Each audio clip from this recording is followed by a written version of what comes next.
इकडे तिकडे आवाडावाळ पाहिलं ना, घुसून गेलो दवाखान्याच्या अंदर पटकणारी. आता विचार पडला तेथून तर आलो, पण येतही भेटले पोलीसवाले. आता कसं करू?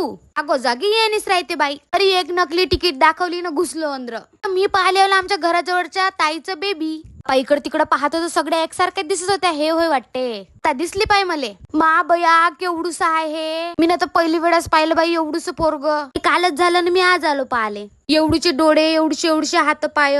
बी लहानपणी अशीच होती वाटते. पाहणं कशी पाहून राहिली. मग तिनं माझा बोट पकडला तर सोडतच नव्हती. मी सोडायचा प्रयत्न करतो, लढायला लागली बाई. मस्त लढायला लागली, कॅंग कॅंग कॅंग कॅंग कॅंग करून. मी म्हणलं मग आता इले पकडूनच पाहतो. मला भेवही लागत होता मस्त, कारण की एवढीशीच आहे. तरी पकडलो कसं तरी.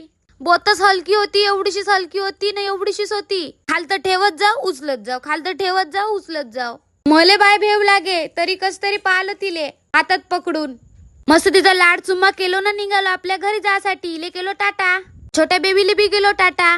काय म्हणा, आता सरकार दवाखान्यामध्ये मस्त सुविधा झाली बाबा. सर्वच गोष्टीची सुविधा आहे इथून गेलो मग मी खंडवा मध्ये कापड पाहासाठी. 2 दिवस झाले ना, एका ड्रेस नाही शिवलं म्हणून आलो होतो गांधी चौकामध्ये. तेथून गेलो कॉलेजमध्ये टीशी काढायसाठी. पायरा चढू माझी हालत पतली होऊन गेली. मग चालायला लागलो असं बंदरवानी.